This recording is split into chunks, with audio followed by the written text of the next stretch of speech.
Alright, now I decided, it would be fun to talk about what a dragon charmer is. I'm pretty sure I mentioned it in the last episode.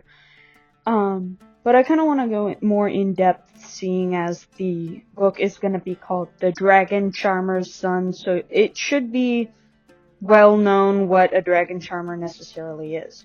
Now, this isn't Wings of Fire, and it's also not meant to be, your typical, like, dragon rider series. So a dragon charmer is not a dragon rider. A dragon rider is something else. A dragon charmer is a person who can speak dragon. Now, it is an incredibly loose term, and different countries have different ways that, like, things that would consider you a dragon charmer.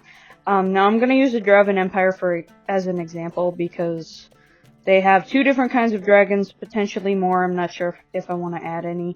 And I figured it'll be easiest. So, in the Dragon Empire, they don't really have dragon charmers formally anymore.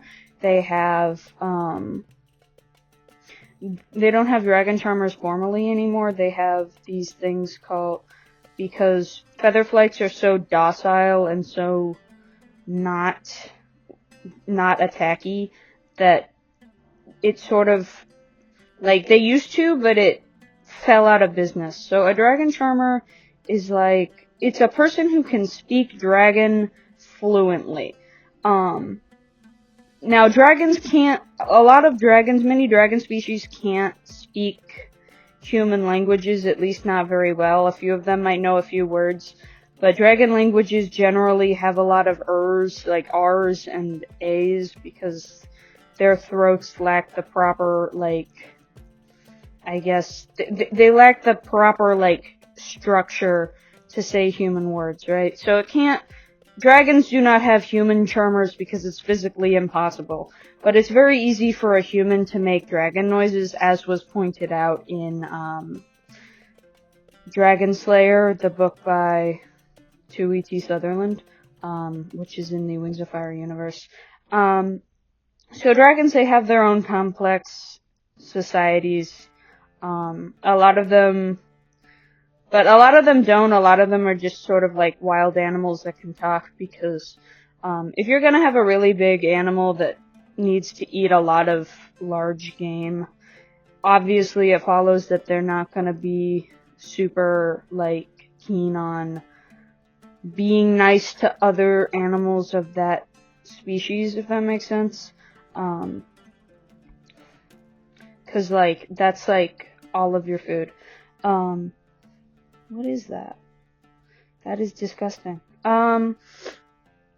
So, some dragons, like the smaller ones, have pretty complicated social structures and such, but the larger ones do not. Jeez, this is just turning into me talking about dragons. So, the Dragon Empire, they have featherflights. That's, like, their main dragon species, but they also have tiny scales, which are sort of like really smart dogs. They're domesticated, essentially, but it's not too difficult a lot of people know at least a few words in Featherflight, because it's just like common knowledge you kind of need to. And featherflights are incredibly useful, because their molted scales can be used in many a spell and such. But it's a lot harder to charm dragons that are not from the Draven Empire. Like, the Draven Empire has, it super easy on the dragon charming side of things. So, like, take Thanius, for example.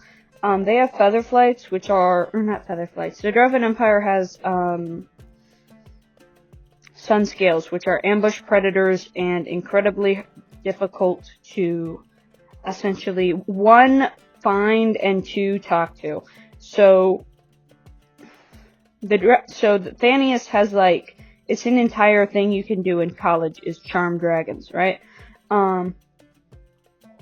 So the dragon charmers in Thanius are generally a lot more knowledgeable about dragons and such than any sort of charmer in the Dragon Empire, which is why Aldrin is taken from Thanius to go to the Dragon Empire to sort of like help out. It's not really helping out exactly. It's more so, well, I guess it is kind of helping out, but they basically kidnapped him and his entire family. I am very against the Dragon Empire. Who could create an empire such as that? Me. It's literally me. I hate my world building sometimes. But, yeah. I'm planning on exploring Dragoncharmers further in other countries. I have made a species that is sort of, like Asian dragons. They're like flying snakes, so I do kind of want to explore that a little bit more. So maybe that'll be a bit more, developed in the future, but as of right now, they're not super fleshed out. I think that they're gonna be medium level hard to charm. I think that I'm gonna make those a bit smaller. Not smaller, but like, smaller's the wrong word. Like, they're gonna be long and skinny and not require as much food, so I think that they're going to have, the more complicated social structures as compared to the dragons in the Dragon Empire and the dragons in, Thanius, because the dragons in Thanius are very small, but they have the issue of not a lot of food, and featherflights are rather large. They're not super big compared to, say, broadwings, but they are long and require a lot of meat. So I think I'm gonna make, I don't have a name for them. I do have a drawing design. I might put it on screen if I can find it. I don't have the full body, I just have the head. Yeah, but anyways, there's a separate thing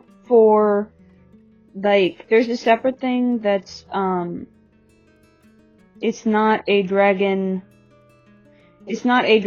charmer, it's a dragon rider, and they're also very important, so let me tell you about them real quick. So, you do not need to be a dragon charmer to be a dragon rider, and you can also be both.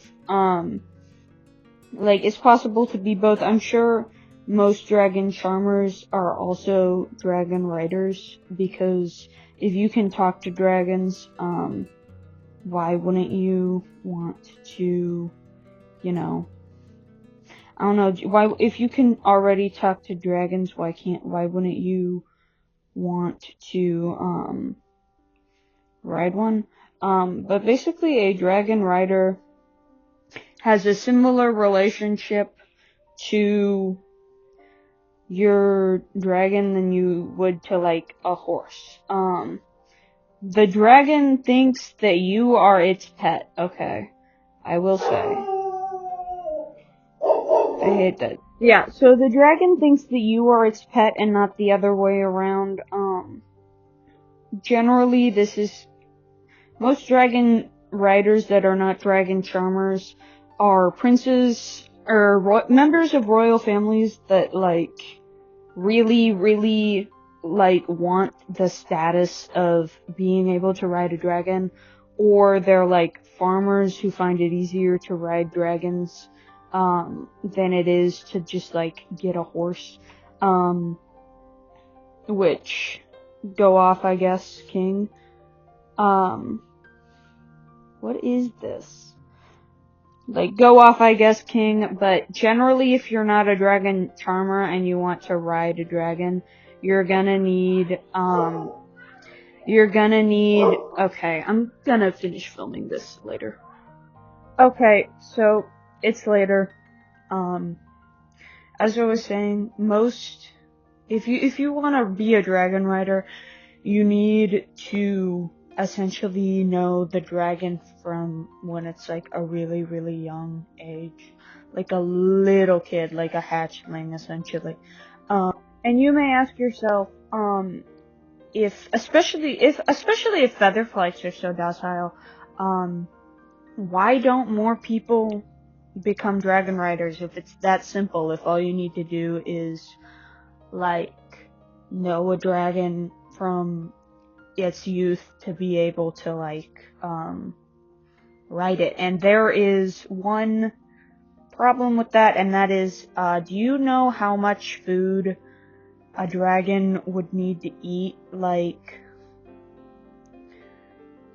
dragons are incredibly large. They are apex predators. Most of them have diets that consist of at least mostly meat. Like, do you know how much meat it would take? Do you know how expensive a dragon would be? Like, you know how expensive the upkeep of a dragon would be? Of course, it's only really rich ranchers and, like, the royal family. That's not weird. So yeah, not a lot of people ride dragons. It's kind of a rare thing. Not super common. If it was common, like, then holy shit, that's a great economy. And if the world was, like, modern day if the world was taking place in modern day, yeah, probably there would be a lot more people who had dragons, but it's not. A lot of this is taking place around probably the Middle Ages. And you might be like, but you said that they had colleges earlier. I was taking I took AP World History, and, in the Middle East, I think it's a similar time period, I don't know, it's been 2 years since I took AP World History, but in a similar time period, at a similar time, in the Middle East, they did have, Houses of Wisdom, and Thanius is a giant desert, and while most of it is modeled after, sort of the deserts in Arizona, there is a lot of it that is dunes, so I figured it would make sense to have, Houses of Wisdom in it as well. So, we love it when, I particularly like it whenever, the fantasy worlds are, a bit more in depth of their world building, especially when it's based off of, history that most people might not know. Although you might have known that. I don't know yet. Like, I know that a lot of my audience is British, and I'm assuming you guys have a better education system than we do here in the US, but, sometimes I do know that, now, let me cut myself off right there. I forgot to mention, Dragoncharmers of Castellanus. So I'm gonna get into them, like, right now. So, Castellanus is not a super important, area in the grand scheme of things, but whenever I get bored or I need to relax, I add more to their world building, because we're not gonna spend, like, hardly any time, in Castellanus. And they are sort of like, imagine if back in the day the Roman Empire was chill. They're basically like a collection of city-states, that's sort of like grouped into one country, and they sort of what they do. And they're dragons. They have 2 different kinds of dragons that are pretty important in the grand scheme of things. And those are plunge fins and another kind that I have not named. Now, plunge fins are about the size of orcas. They behave like whales, and they spend a lot of their time, under the water, right? And the other main kind, I have not named yet, but I will name eventually, and they are more like, oh geez, how do I describe them? They're like the size of dolphins, and they spend the majority of their time, they breathe air, they spend the majority of their time, like, in shallow waters fishing, and that's what they do. And Castellanian Dragoncharmers, spend a lot of their time, charming the second kind right there, because they are incredibly intelligent, well-natured, and if you get one pretty young, which is incredibly difficult because they're pretty protective of their eggs, if you manage to get one, from a younger age, they are fairly easy to train. Maybe not the same amount of ease as a featherflight, but it pays off because they are more intelligent, they work easier in groups, and they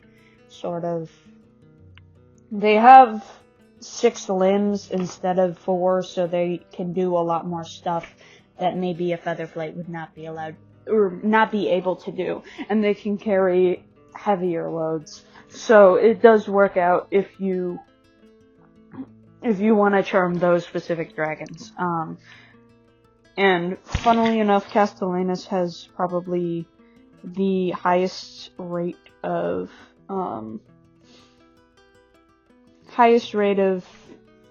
your charming, highest rate of charming due to this. And this is combined with the fact that shed scales from this particular type of dragon are incredibly useful in various different kinds of spells that are more water-based. So, yeah. Anyways, if you liked listening to me yap, consider leaving a like. Remember to drink your water today. Yeah, anyways, I'm gonna be off.